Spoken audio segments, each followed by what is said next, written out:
Бүгүн өкүлчүлүктүн жыйындар залында айдоочулардын ишмердүүлүгү жана лицензия алуу тартиби боюнча кеңири форматтагы жыйын өттү. Ага Баткен облустук ички иштер башкармалыгы боюнча жол кыймылынын коопсуздугун камсыздоо бөлүмүнүн тескөөчүлөрү, салык жана саламаттыкты сактоо кызматкерлери, такси кызматын көрсөтүп иштеген айдоочулар жана такси кызматынын паркынын ээлери катышты. Жыйындын жүрүшүндө жол кыймылынын коопсуздугун камсыздоо бөлүмүнүн кызматкерлери айдоочуларга лицензия алуу маанилүүлүгү, анын укуктук негиздери, мөөнөттөрү жана лицензиясы жок иштөөнүн жоопкерчилиги тууралуу кеңири маалымат беришти.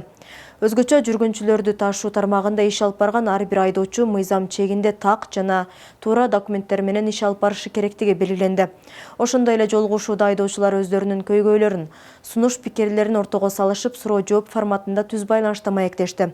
Жыйындын жүрүшүндө тескөөчүлөр айдоочуларга 1 февралга чейин сөзсүз түрдө лицензия алуу керектигин дагы бир жолу баса белгиледи. Мөөнөттөн кечиккен учурда мыйзамда каралган чаралар көрүлөрү эскертилди.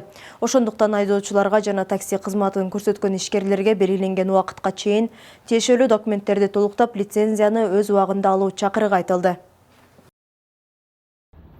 3-чү маселеңиз боюнча 50 километрге чейин эмес, 60 километрге чейин путевой лист жок эле жүрүп отурганга мүмкүнчүлүк бар. Бул эмне себептен коюлган? Межрегиональный 60 километрге чейин 8 саат иштесе, бул деген согласно трудовому кодексу, согласно всем нормативным актам, ал деген баягы киши чарчап кетпейт. 2025 жылдын 22 августундагы Кыргыз Республикасынын өкмөтүнүн жана министрлер кабинетинин 535 токтому негизинде жеңил унааларды такси менен кызмат өтөгөн эмелерге, ишмердүүлүк кылган ишкерлерге лицензия берилип атат азыркы учурда. Бунун мөөнөтү 1 февралга чейин, 2026 жылдын 1 февралына чейин белгиленди. Азыркы күндө ошол такси кызматындагы айдоочулар жана ошол такси фирма, такси парктарды ачкан жетекчилерине түшүндүрүү иштери жүргүзүлүүдө. Көйгөйлөрү биринчиден оң рулдуу унааларды менен тыюу салынган. Азыркы учурда оң рулдуу унааларды тыюу салып токтотконбуз.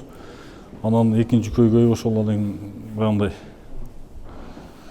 судимиз боюнча, анан ошол 10-чу регион эмелери боюнча көп суроолор болуп атат азыркы учурда. 10-чу региондогу унаалар боюнча.